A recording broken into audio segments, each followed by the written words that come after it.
I think that this assertion that Romney's a felon is pathetic. I think it's empty. I think it's a sign of how little they have. I think they've run out of stuff. I don't think they can't say one thing positive about Obama and his regime, his campaign, his record. I think it's a sign of how pitiful and pathetic and incompetent these people are. I think it is the epitome of gutter, lowball. It's just And to me, there's no way, literally no way this can work. I have too much faith in the American people. And yet it can, because it has. It is not like the Swift boat attacks. You know, all these media people running around, hey, we're finally getting even. You were Swift boating Romney. No. The Swift boat attacks were true. And you don't tell the truth about liberals and live to talk about it if they have anything to say about it. You don't tell the truth about liberals. The Swift boat attacks on John Kerry were the truth. Those were people who served with Kerry who were telling the truth about Kerry. The liberals think that the Swift boat attacks, well, they want people to believe the Swift boat attacks were lies. And they've probably told themselves that a bunch of lies derailed their favorite son. He had this great guy with the wealthy wife. Whoa, he was going to be the greatest president ever. And then these Republicans started lying. They came up with these Swift boat guys. Well, the Swift boat attacks were true. But what's being done to Romney right now, and the Romney people had better realize it, is exactly what the Democrats did to Bush.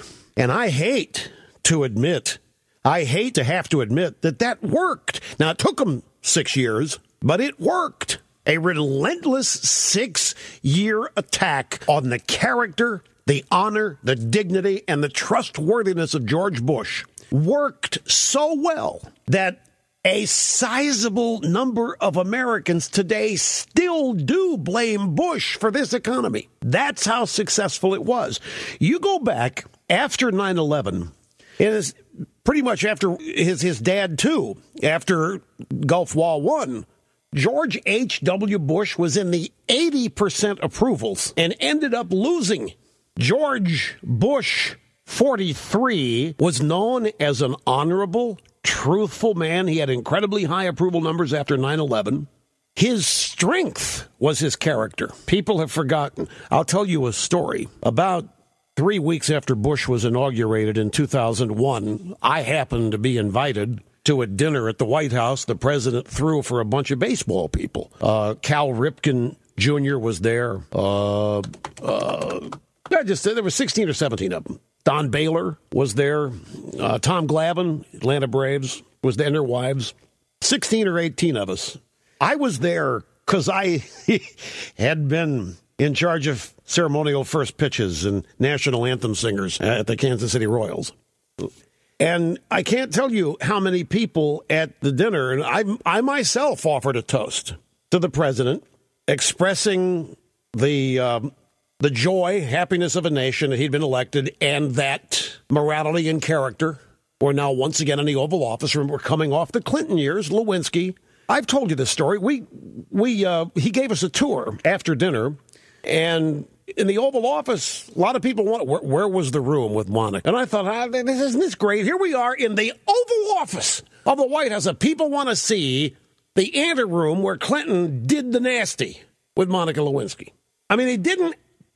Nobody said, can I see that room? They amongst themselves, they were saying, which room do you think it was? But when I made that toast, I think it was Tom Glavine's wife. So I agree with everything he said, and a lot of other people did.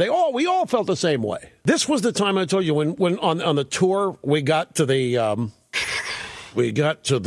blue room, and one of the women said, "Is this where state dinners are?" And Bush said, "No, they do the state dinners in the state dining room." And we all thought they. I mean, he wasn't even thinking of himself in big terms. You know, everything was, in his mind, still bigger than he was. And he always did. He had profound reverence for the office.